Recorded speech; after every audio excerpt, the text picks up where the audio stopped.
Hello and welcome to Toad Rolls Dice, where we have a reveal completely out of left field today.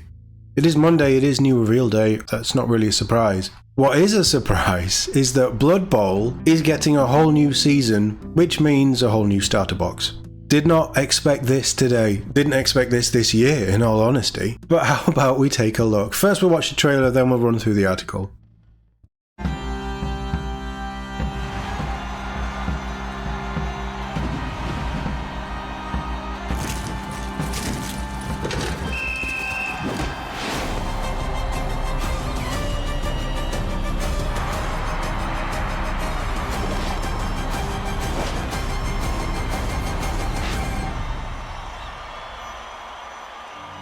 The year, 2505. The place, the rolling green fields of Bretonia. Or perhaps the shifting dunes of Nehekara? The game, Blood Bowl. That's right, sports fans, the game of fantasy football is back with a new season. It brings 2 new teams to begin with, smart rules updates. Does that mean digital rules updates? And roster changes that will shake up team selections across the board.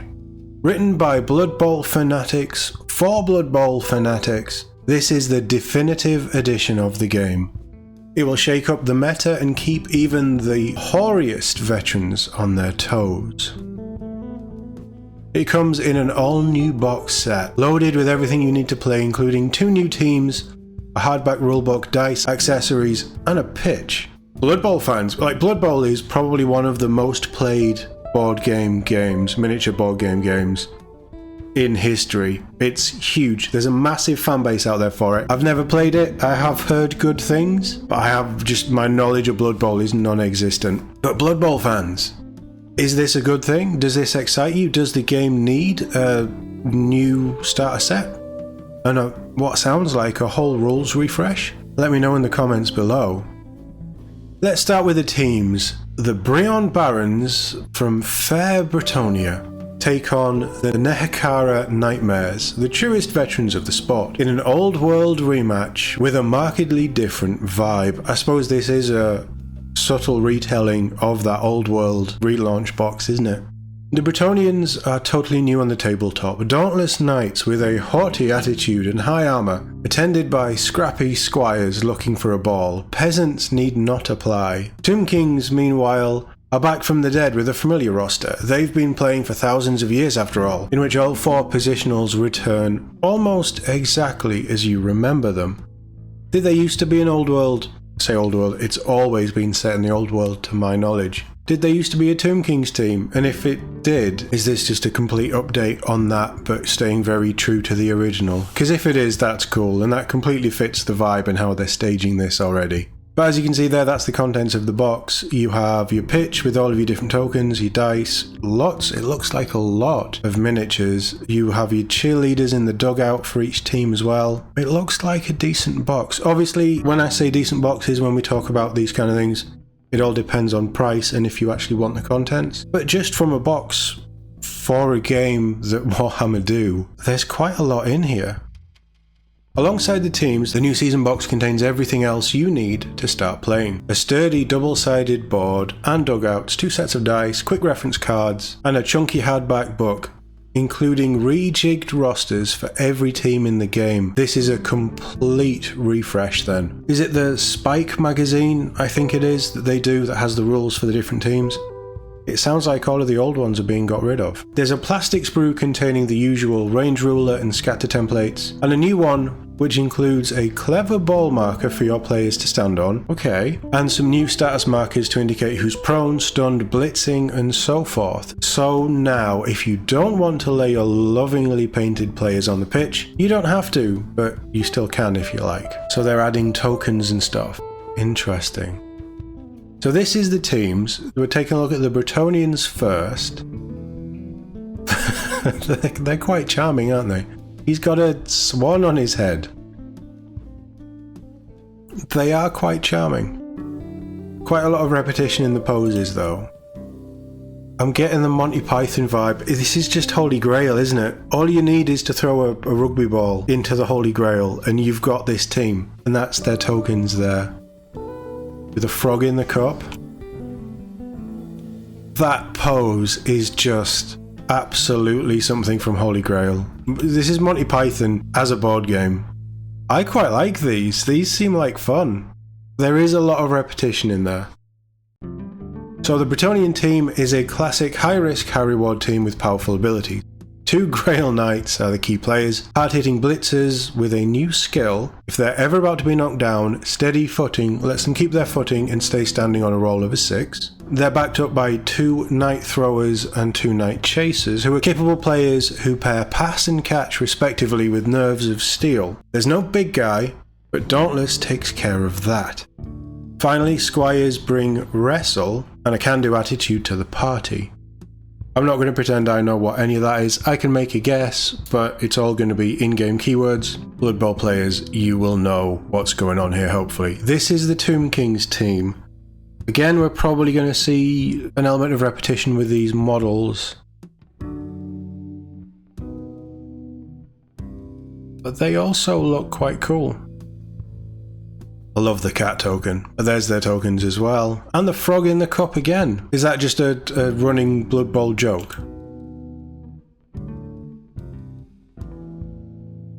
The Tomb Kings will be familiar to seasoned coaches. A reliable, brashy team with up to 4 Strength 5 Tomb Guardians with Brawler, backed up by 2 Blitzers, 2 Throwers, and suitably durable skeleton linemen. The big guys are tough, but decay will still get them in the end. That's kinda cool. And all those ancient skeletons retain their thick skulls. They still have a lower agility stat than most, but this minor downside is less of an issue these days with the secure the ball action, which they're going to explain. So they're bringing new rules. That is the front cover of the rulebook. I mean, the artwork as well, it just has such a comedic vibe. You wouldn't think that this was made by the same people that make Warhammer 40,000, would you? It's a completely different tone to anything else that they do. Speaking of rules, they've been lovingly reviewed. We've heard that phrase before, haven't we, Horus Heresy fans? Slightly concerning when they say things like that. But lovingly reviewed, curated and revised for the 3rd season, and there's cause for celebration. The core game is exactly the same. You heard it here from WarCom, it's exactly the same. The pitch hasn't magically grown any new squares. There's no new stats. Everything should be very familiar. Hold them to that. It has all been exhaustively rewritten for clarity. Terminology is familiar but consistent, and there's never any confusion between players, your miniatures, and coaches, yourselves, or declaring and performing actions. So maybe they've got this one right. Blood Bowl players will have to let me know once this box is released. Hopefully all of that is true. Hopefully they're just tweaking and reformatting the game instead of completely rewriting it like they do with so many of their new additions. All of this has been done to make the playing experience as smooth as possible, without losing any of the depth or the magic of Blood Bowl. The kickoff table has been improved, no more officious refs. Wildly inaccurate passes no longer apply. And you can even now earn star player points by throwing your teammates and being thrown. There's even a new keyword system which makes it much easier to standardize interactions. I mean, that sounds positive. There are very few major changes, but the aforementioned secure the ball action is one. This works a bit like a blitz or a pass. It's a once per turn action that lets you gather the ball on a 2-up and then ends your turn. There are caveats, of course. You can't take the action if there's a standing opponent within 2 spaces, while big guys and certain other powerful players won't be able to perform it at all. But this innovation definitely mitigates the frustration of low agility teams who sometimes struggle to get the ball in hand.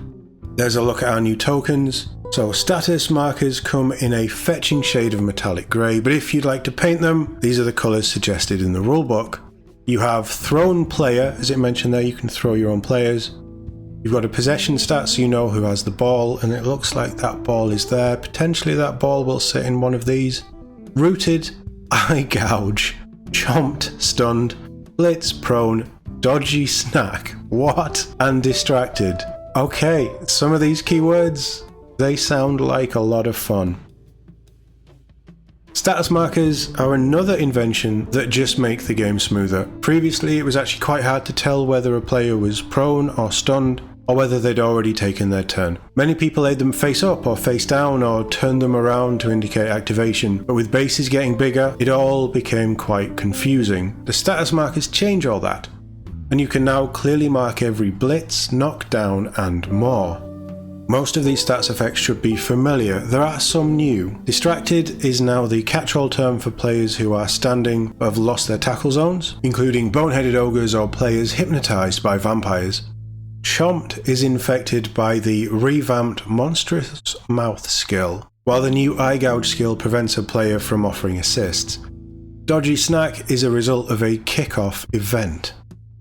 That's quite a cool shot. I do love seeing the stands and then just this idea of, I don't know if it's a different dimension or quite how Blood Bowl became a thing, but it's very much an old world, everyone just gets together. You know how it is with football games, NFL, rugby. Everybody just gets together and has a good time and enjoys supporting one team or the other. Hopefully your team's going to win. My team won at the weekend for football. It was a rare occasion, but I'm very happy. But just this idea that there is something in that realm, the old world, where everybody stopped fighting, got together and just enjoyed a game and an afternoon, some snacks, cup of mead, you know? I just love, it's such a quirky idea. I don't know why I've never gotten into this game, because I've heard it's a pretty good rule set. But it just looks fun, and this sounds really fun. The new season will be released later this year alongside 2 spike journals for the new teams, as well as new boards, dice, and cards. We'll touch on the rest of the rules changes in a comprehensive article soon, including new skills. So we have the 2 spike issues there, issue 19 and issue 20.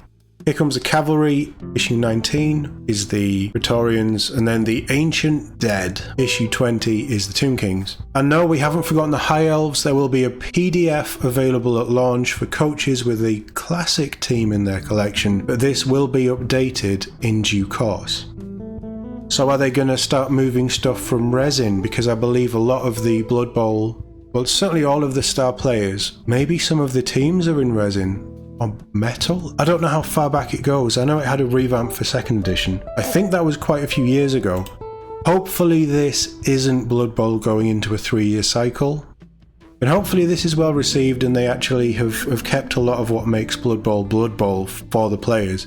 Because that's what it's about. As someone who doesn't know what any of this means, this sounds really fun, this is really quirky, and it's 2 nice looking teams. I definitely like the Praetorians. They're just... It's the Monty Python thing, they just tickle me. Yeah, I'm liking this. I'm not necessarily sure that I'll pick it up, but this looks like a lot of fun. Let me know what you think in the comments below. Has this whet your appetite for potentially picking up Blood Bowl? Or Blood Bowl veterans? What do you think? Are you concerned? Are you excited? Is there anything in here that worries you? Let me know in the comments below. As always, thank you very much for watching, and I'll see you all in the next one.